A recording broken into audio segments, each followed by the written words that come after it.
Nous sommes fatigués, épuisés.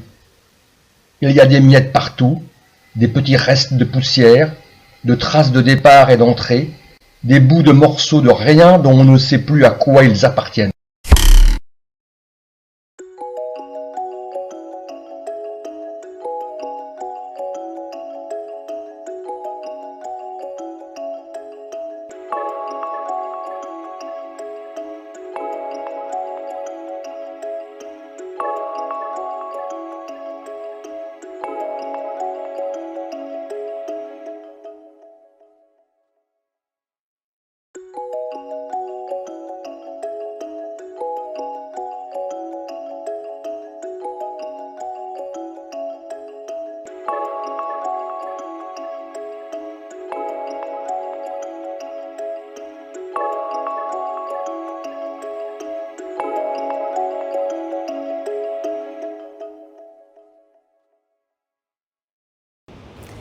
Alors bonjour à nouveau sur cette place Gardin, cette place où nous sommes, quelle que soit la saison, quel que soit le temps, en phase actuellement avec les intempéries, le vent qui souffle sur le milieu du spectacle vivant, de la culture en général, mais plus particulièrement du spectacle vivant. Donc nous sommes un petit peu actuellement soufflés, ébranlés, déportés de droite et de gauche dans nos professions, comme vous le savez, à cause de la fermeture des salles. Bonjour Véronique. Bonjour Karine. Bonjour Véronique. Tu es une artiste donc qui habite Caen, qui expose actuellement à Caen et dont j'affectionne, je dois l'avouer très franchement, beaucoup la démarche, pour un ensemble de raisons que nous allons évoquer, mais en particulier parce que les techniques que tu utilises sont extrêmement métissées. Tu croises un grand nombre de techniques et puis aussi, et nous allons parler de cette exposition qui a cours actuellement, parce que tu es en lien très souvent avec le royaume des cieux, on peut le dire. Le royaume des cieux est à nous. Souvent avec des figures empruntées à l'imagerie céleste du théâtre religieux. Et puis en l'occurrence, cette fois-ci, tu déportes un petit peu ton regard, toujours levé, élevé vers les cieux, d'un côté un petit peu plus scientifique. Donc bonjour Véronique, peut-être peux-tu nous dire ce que tu ressens actuellement au moment où l'exposition vient de s'ouvrir, au moment où samedi 13 mars, tu fais la signature d'un ouvrage qui est dédié à ce travail. Qu'est-ce que tu ressens actuellement? Es-tu en phase avec ces éléments qui bougent, qui sont assez imprévisibles en la période? Oui, absolument. D'ailleurs, aujourd'hui est un exemple formidable du déchaînement des éléments. On a la chance d'avoir le soleil, le vent, peut-être la pluie, ce qui est tout à fait normand et agréable. L'exposition que je présente actuellement se déroule à la Galerie des Sens, qui a la chance d'être ouverte, puisque à Caen, il y a peu de galeries, mais ce sont les seuls lieux ouverts où l'on peut voir de l'art. Voilà, dont l'exposition a commencé en début de semaine. En effet, samedi 13 mars, il y aura une rencontre dédicace à laquelle sont conviés les visiteurs. L'exposition a pour titre Cosmos, le bruit des étoiles. Donc en effet, il est question du ciel, il est question de ce qui nous éclaire, ou parfois avec une lueur très ténue qu'il faut savoir regarder. Voilà, donc en effet, les techniques que je développe sont multiples. Peinture, pour la première fois depuis 40 ans, j'ai repris un pinceau et j'ai réalisé une toile. Sinon, il y a des photographies, des gravures, des dessins. Le tout étant en effet réuni pour justement faire écho au cosmos et à ces étoiles qui sont présentes la nuit quand on sait les regarder. Alors, moi j'aimerais qu'on parle un petit peu du fond avant d'aborder la forme. Pourquoi es-tu souvent attiré, peut-être ne le sais-tu pas, par ces univers qui ne sont pas humains trop humains, terrestres trop terrestres? Pourquoi, selon toi, es-tu attiré vers ces forêts supérieures? Eh bien, justement parce que elles nous dépassent. Et je pense que c'est cela qui me motive. Je crois que tout artiste cherche à atteindre l'inatteignable. Et c'est une manière pour moi d'en témoigner. Et puis c'est une manière aussi de révéler le regard que j'ai, mais aussi le regard des autres sur ce qui nous dépasse. Alors, moi j'aime bien utiliser un terme qui est le blanchiment du regard qui amène à la vision. C'est-à-dire qu'il y a un moment où effectivement s'estompent les contours du réel et tout d'un coup apparaissent des mondes dans notre imaginaire, sans pour autant avoir accès de manière sûre et certaine à des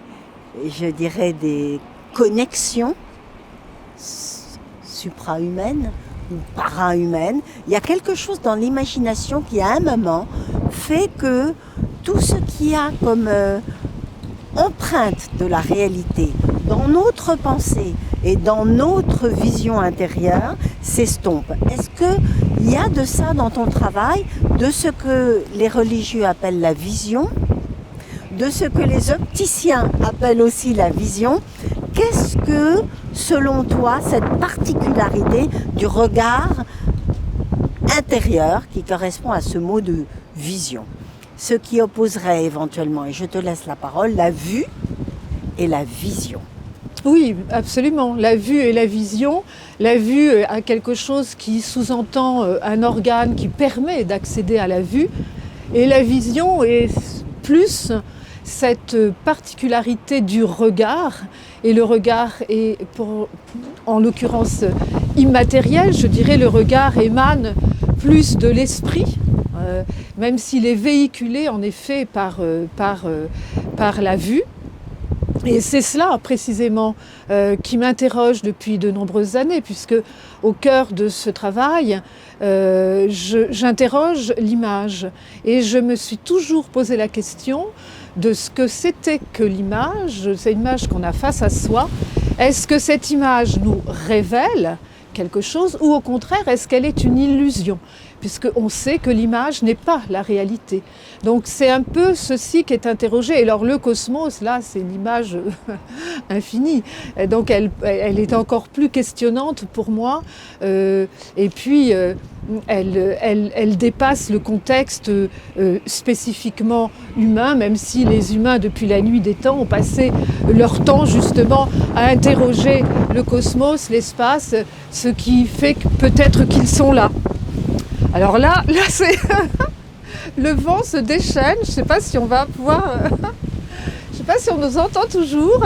Nos paroles s'élèvent, ne s'envolent. Elles sont déposées quelque part. Véronique, j'ai envie de te lancer à la volée 3 mots. Voir, regarder, contempler. Alors, dans quel ordre faut-il les mettre ? Pour toi, qu'est-ce qui les réunit, ces 3 mots ?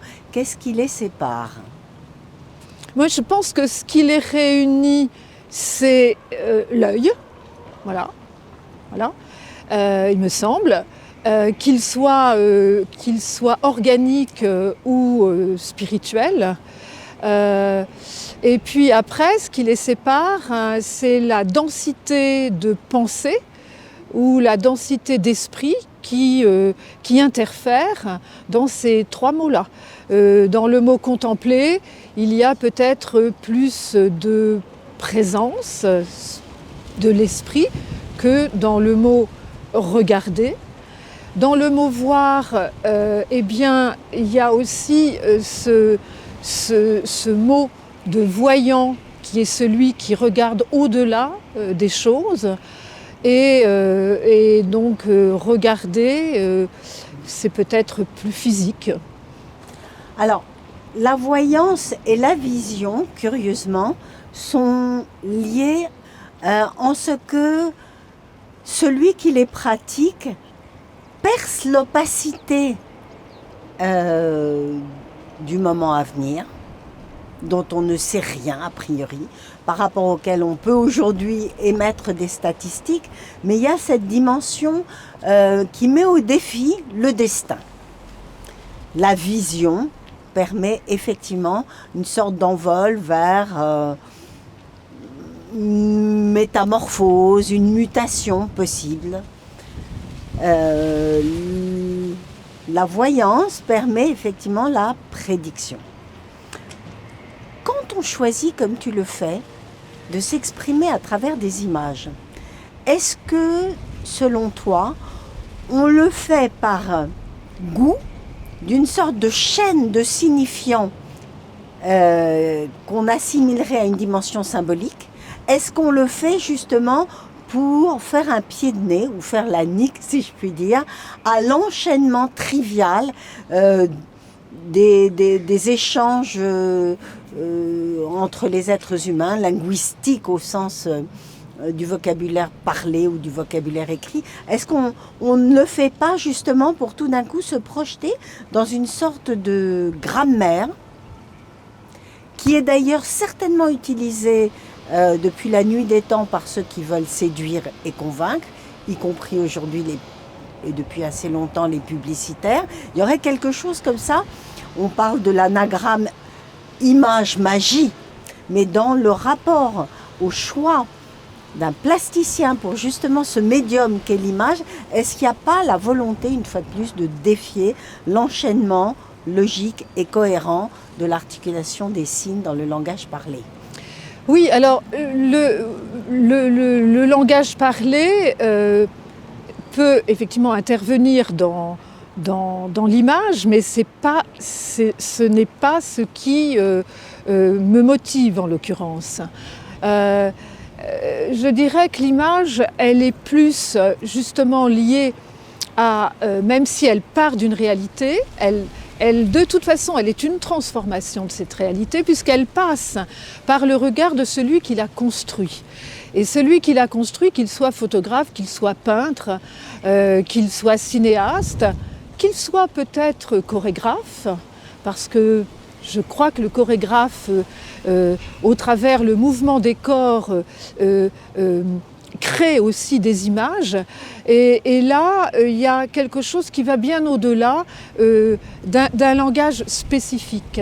Voilà, donc l'image en cela, elle est forte parce qu'elle contient tout cela. Et puis l'image, elle a un lien aussi avec le temps.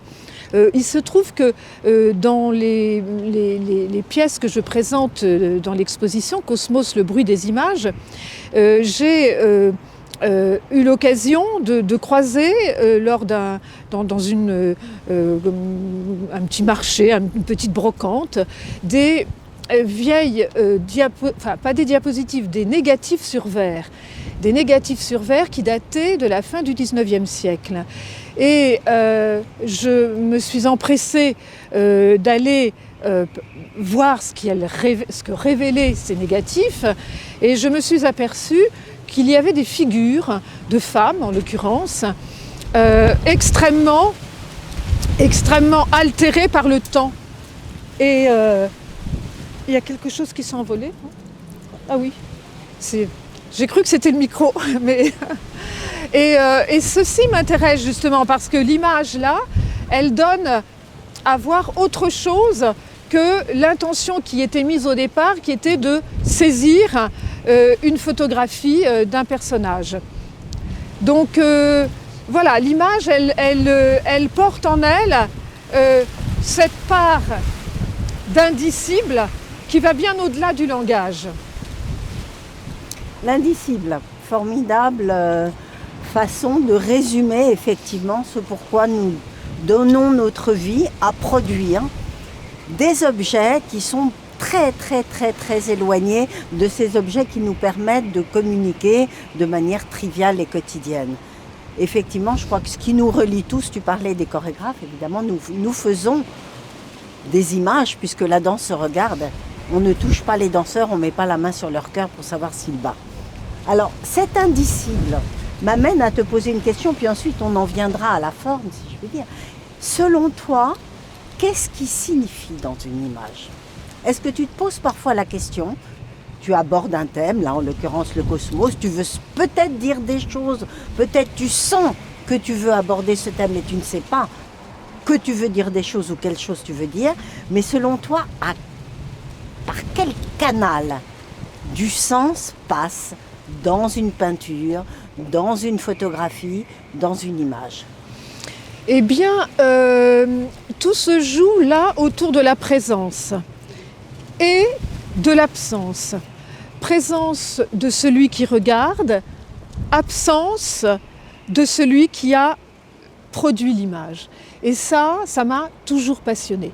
C'est-à-dire que, alors bon, je ne vais pas reprendre la phrase de Duchamp, c'est le regardeur qui fait l'œuvre, parce que je pense que ceci est dans un contexte bien défini et dans l'histoire de la peinture, dans l'histoire de l'art, je crois qu'on va bien au-delà de cela. Mais en effet, c'est cette dualité présence-absence qui en tant qu'artiste m'interroge depuis que je fabrique des images. Voilà. Et donc, là, l'indicible, pour répondre à ta question, c'est justement là qu'il se trouve, dans ce qui ne se dit pas, justement, dans ce qui se ressent, dans ce qui se vit, dans ce qui se dit autrement que par les mots. Voilà. Et cet indicible, il est là. Qu'est-ce que nous n'aimons pas, nous qui donnons beaucoup de temps à réinventer des univers parallèles, qu'est-ce que nous n'aimons pas dans l'univers tel qu'il s'offre à nous, dans la réalité quotidienne, et qu'est-ce que nous espérons pouvoir traverser comme expérience en créant, selon toi ? Eh bien, on transforme. On transforme. Et c'est ça la magie de l'art, c'est que rien, même si nous partons de la réalité, enfin d'une réalité, nous la transformons. Et c'est là que ça devient, que ça prend cette amplitude qui fait qu'on appelle cela de l'art. Je ne sais pas si on nous entend avec le vent qui vient s'immiscer dans notre conversation. Je pense que par rapport au bruit des étoiles, nous sommes exactement en phase. Absolument. C'est de circonstance, Karine. Effectivement, le ciel est avec nous. Donc, arrivons peut-être à ce qu'on appelle communément la forme, bien que ce qui est,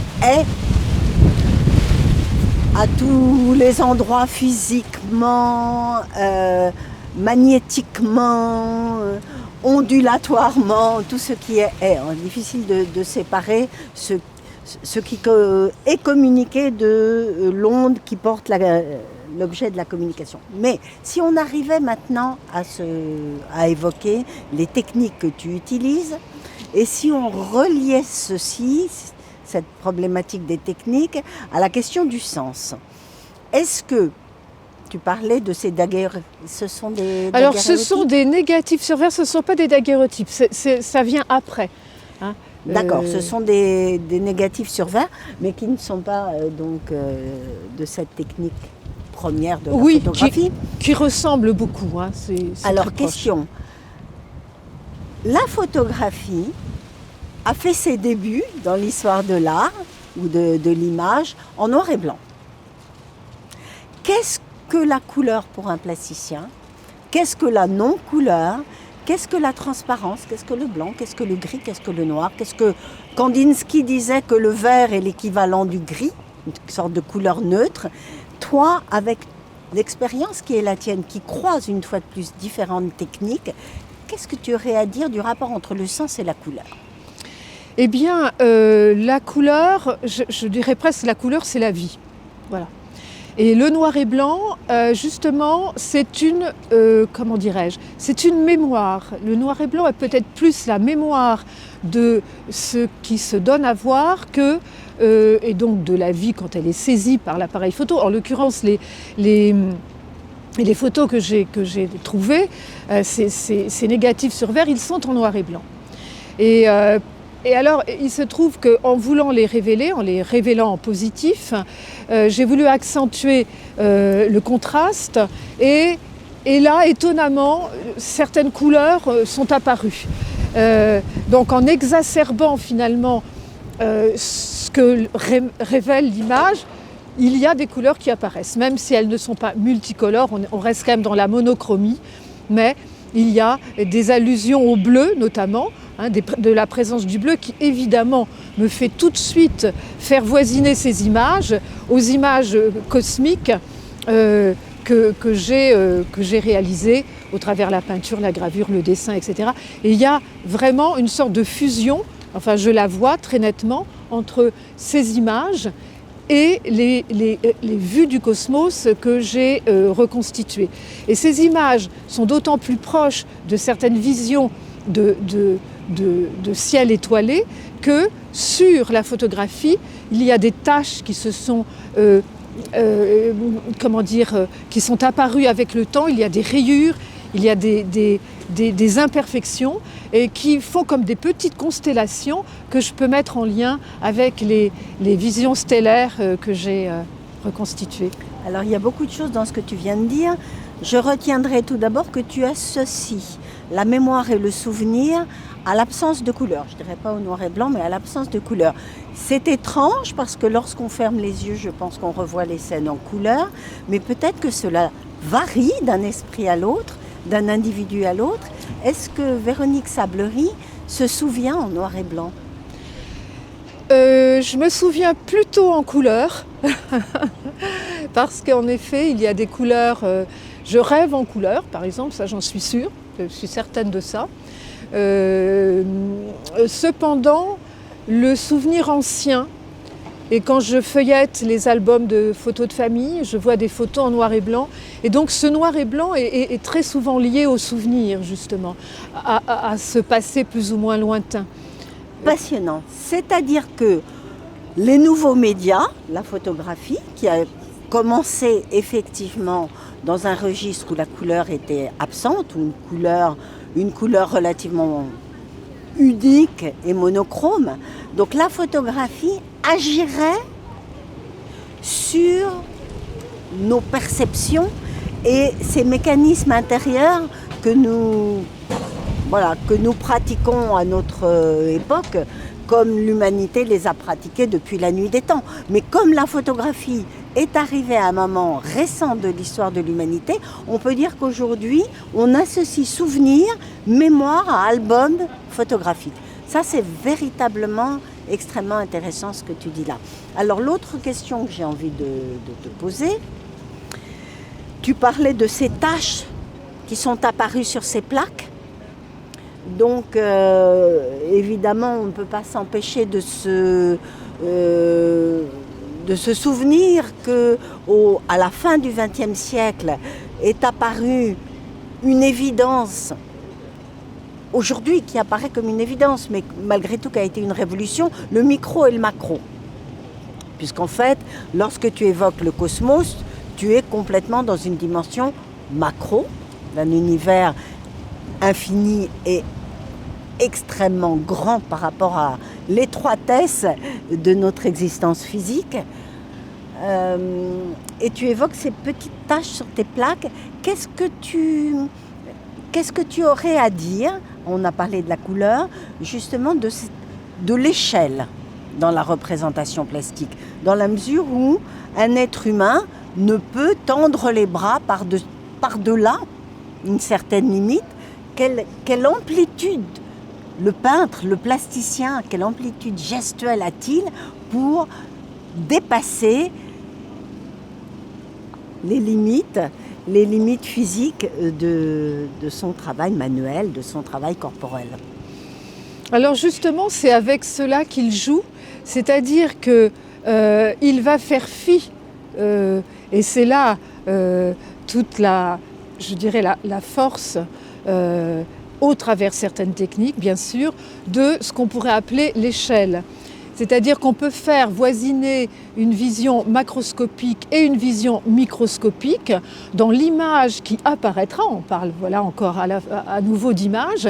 On ne fera pas forcément la différence. Et en l'occurrence, dans les travaux que je présente, il y a des diptyques qui sont composés d'une photo et d'un fragment de cosmos.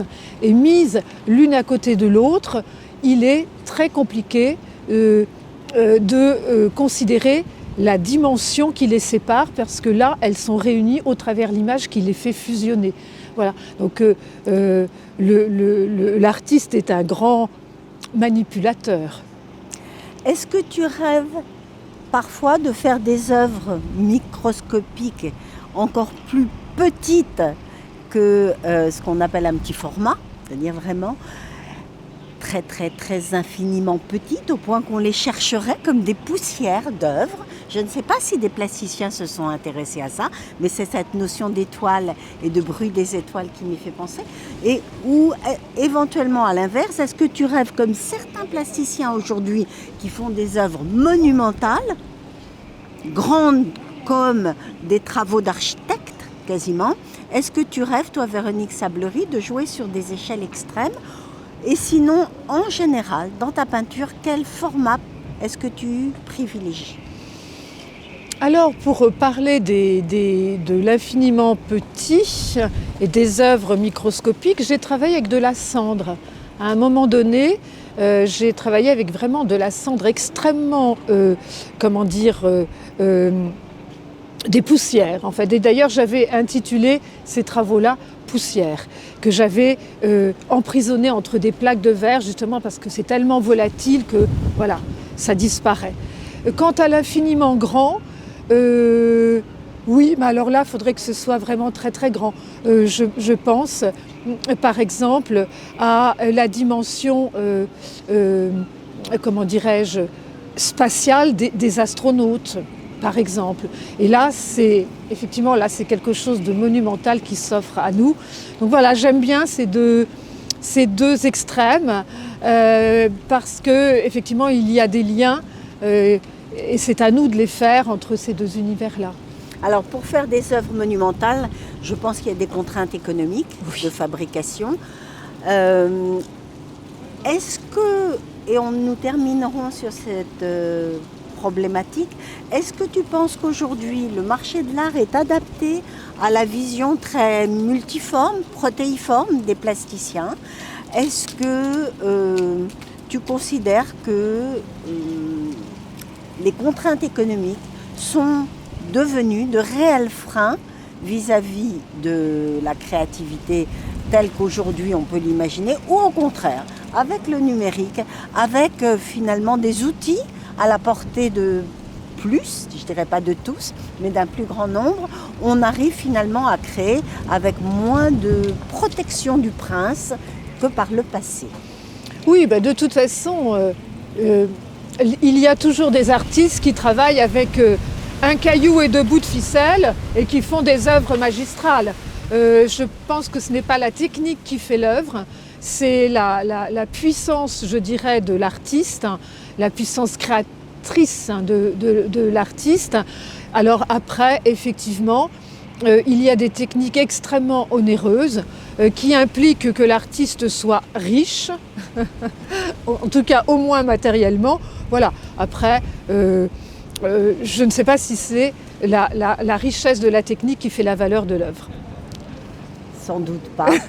Et ce sera le mot de la fin, hélas venu trop vite, car nous n'avons pas entrevu tous les cosmos de l'imaginaire de Véronique. Et j'espère que c'est partie remise pour une seconde place Gardin.